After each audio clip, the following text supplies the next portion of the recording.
All right, it's tier list time. Let's go. So it's the beta, and the game's only been out 4 or 5 days, but there's been, a lot of changes since the alpha and 2 new heroes. The reason I'm doing it right now is because we have 2 more. Jeff and Thor are coming to Marvel Rivals, the closed beta, literally tomorrow. So I thought let's do a tier list now, and we'll do one later on next week with the 2 new heroes and if there's any balance changes or meta shifts. The way I'm doing this is I've broken it up to the roles, and then I'll show you the full tier list at the end to save you some time. Not trying to waste anything, and there will be timestamps so you can just skip to it if you need to. Okay.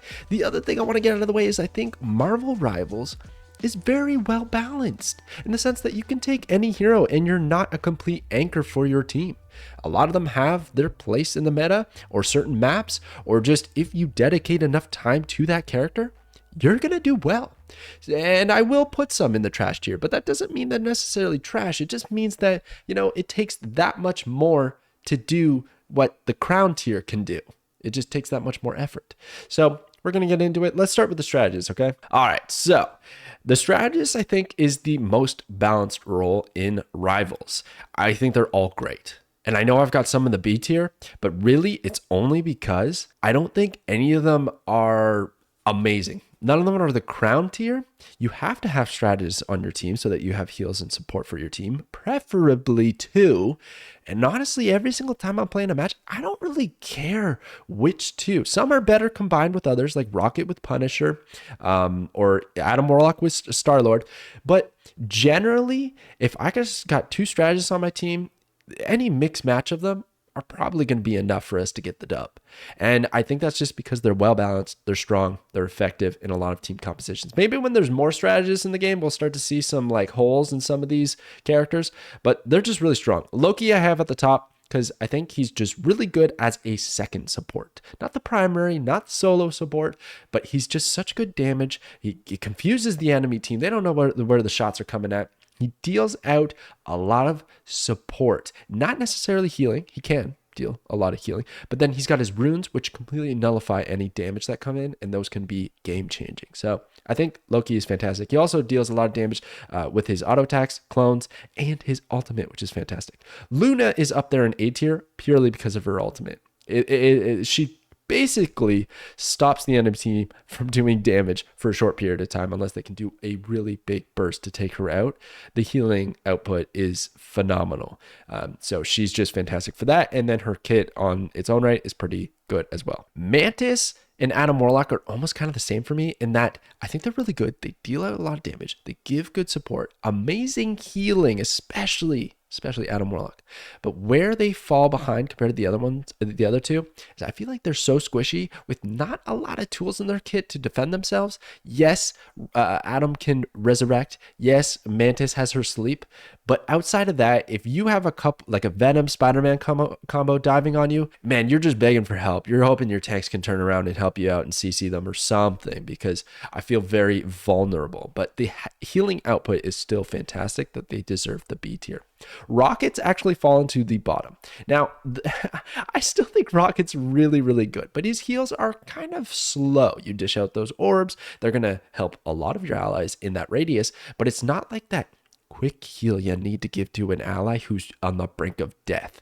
They might, even if you're pumping out the heals right in their face, they still might succumb to the damage that's coming in. And that's where I feel like Rocket just isn't clutch enough sometimes to be higher, but he's still fantastic, man. He's got his resurrect and everything, so he's really, really good. They're all really good A and B tier for strategists. Moving on to the Vanguards. So with the Vanguards, it's a little bit more spicy, okay? Venom is the new character to the beta, and I think he is the best character in this closed beta at this moment in time.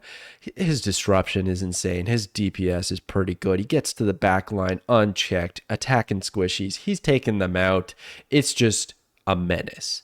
And if they decide to turn on him and deal a lot of damage, well, guess what? He puts a shield, which gives him like 2k health, and then he swings the hell out of there. So it's just, I don't know. In the right hands, he just seems insane. I fully expect him to be played in the upcoming tournament with all the pros.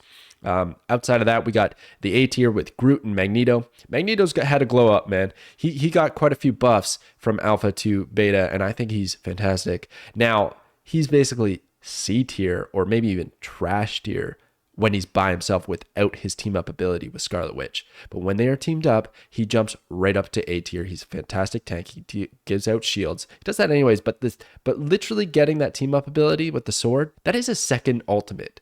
The damage literally goes up like 5 to 10k. So that's where he gets A tier, because I pretty much only ever play Magneto if I got a witch on the team. So I'm just associating the two together in the A tier. Okay, next up is Doctor Strange. He's fallen. He used to be much higher in my rankings during the alpha, possibly the best Vanguard, but they kind of changed his portal a little bit, so I don't see it a whole lot as much. Not those big combos with his ultimate. Still very good, pretty similar. You know, he's still got that potential to stun the entire enemy team and then get a big combo with your allies. But in ranked and solo queue, it's just that much more difficult to coordinate that sort of thing. And then the shield is very good, but I don't know. I just feel like he's kind of fallen by the wayside. There's still really good Doctor Stranges out there. Penny Parker gets the C tier. Man, I just don't click with Penny. I just don't quite get it. Like, I know the mines can do a lot and there's some tricks that you can do, and I'm sure a really experienced player can figure her out. But I just find when she's on my team, when I'm against her, I feel like I have an advantage. I don't mind going toe to toe with her. When she's on my team, I find like if I'm the other tank, I'm having a hard time trying to carry the lack of a frontline presence that Penny should kind of be giving. So anyways, I feel she's C. And then lastly is Hulk in the trash tier. Man, Hulk, man. I just don't know. Here's the biggest reason I have him here, okay? If you have him in the hands of someone who's decent, but they're getting in the front a lot, they're going to be taking a lot of damage. When you take a lot of damage in this game, you are charging your enemy's ultimates up faster. And that's the problem I have with Hulk. He has 3 health bars. That's a lot of damage for the enemy to soak up and get their ultimates quicker than your allies. And maybe you're staying alive, you're getting out his bruise, but it might not be the overall value to winning the game that you're looking for. He has a pretty strong kit. He's got shields, stun. He's got decent amount of damage when he gets up close, but the range can be a little bit awkward. And I just feel like he's on the weaker end right now.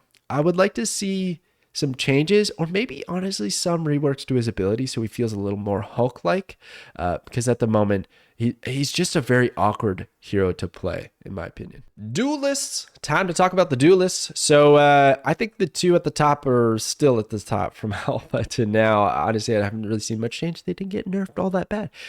Punisher and Hela are the top two, in my opinion. I think Punisher is now better than Hela. Punisher is so versatile. He deals out a crazy amount of damage, and when he's supported well, especially with the rocket, with the ammo thing, oh my gosh, it's just crazy the damage that can be put out. So Punisher number 1. Hela is still fantastic. I mean, I know she doesn't snipe people one shot from across all the way down the lane, but she's still sniping people. She's still dealing crazy amounts of damage. She's got her decent escape. Her ultimate is really strong, can take out like 3-4 heroes in a single use. So yeah, I think they are the top two. Where things start to change a little bit is that we're seeing a dive meta, and I have Spider-Man up in the A tier, and I was contemplating putting him higher in the A tier, maybe even the S tier, because I know he can be squishy and you can see a lot of Spider-Mans just run in and die, but now with Venom helping out Spider-Man, distracting that backline, you put the two together, they go back there. People are focused on the Venom because he's the bigger, easier target to hit, which is wrong. You want to hit that Spider-Man, take him out. But Spider-Man literally has a full combo where he can delete supports, he can delete squishy backliners that are trying to deal DPS like Hela. There's just a lot that he can do in the right hands. And I've seen some pro players use Spider-Man to great effect. And I've been a victim of great Spider-Mans.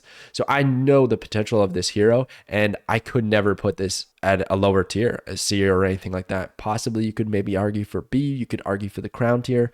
The A tier is where I've put him. I think he's just so super strong. Scarlet Witch, she's still very good. Great ultimate, great damage output, very squishy, and you cannot be too careful. You got to get in there sometimes with Scarlet Witch, even if you're squishy. And that's the hard part with that character. Same with Star-Lord. He is kind of like a Spider-Man where he's diving the back line and then just zipping around, doing his flips, doing all kinds of crazy damage everywhere. And he does it well. He does it very well. And now that he has a team up with Adam Warlock where he can get a free res, yeah, he's definitely A tier material. Moving on, we have Iron Man and then Magic and Namor in the B tier. I think these are all great heroes. I feel guilty putting them in the B tier because I think they genuinely deal a lot of damage, a lot of output, but I find they need a little bit of support, which is where they drop down just a little bit, especially Iron Man. I love Iron Man. He's one of my most played, but when there's an enemy team that's competent, they know I'm in the sky, and they have long-range damage dealing abilities like the top two do, it is tough. You stick your head out, you get sniped, you go down to like 50 health, maybe you escape with your jetpacks or whatever, but then it's hard to get back in the fight. He deals so much damage now, so much suppression damage. His beam is actually legit. His ultimate is fantastic. He's so close, but he gets checked by some of the top end of the meta, which makes it difficult to put him any higher. Magic is so good running in and dealing a lot of damage, but if the enemy team is focused and they just turn on her, she's going to die real quick, and she needs a lot of healing. Namor is definitely getting better. I'm not sleeping on Namor in the right hands. He's fantastic, but generally he tends to not work out from what I've seen. And the bubble is good that he can move around, but he is a sitting duck when he falls wherever he ends up choosing to fall. On the lower end, we have Storm and Black Panther. So Black Panther, man, I know with people, some people are so good with this character. Some people are so good. Same with Storm. Storm's ultimate's one of the best. I hear her calling down that tornado and I'm like, oh man, we're just about to wipe. But she's a flyer like Iron Man, and she suffers a lot of the same weaknesses with not the same consistent damage output. Her auto attacks are a little bit clunky, and if she gets turned on, it's bad news. Same with Black Panther, man. He goes in there, he gets turned on. Oh my gosh, it's rough. You have to be a very high level player to pull this off, and in the general scheme of things, I just don't think that he can be any higher. I mean, I contemplated C tier though. I love Black Panther. I win a lot with Black Panther. I also die and feed a lot with Black Panther, and this is the way. This is how you play him, or at least most people do. All right, so this is my tier list.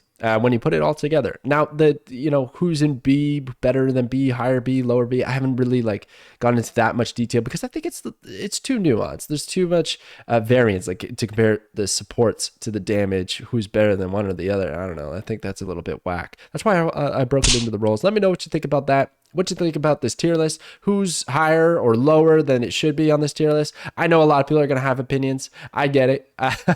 You could be a pro with the one hero that you think they deserve better. That's always how it's going to be, man. That's how it is. But we got to do these tier lists. It's fun. It's fun to talk about who's the best of the best, who's the worst of the worst, who should you be playing when you're trying to rank up, right?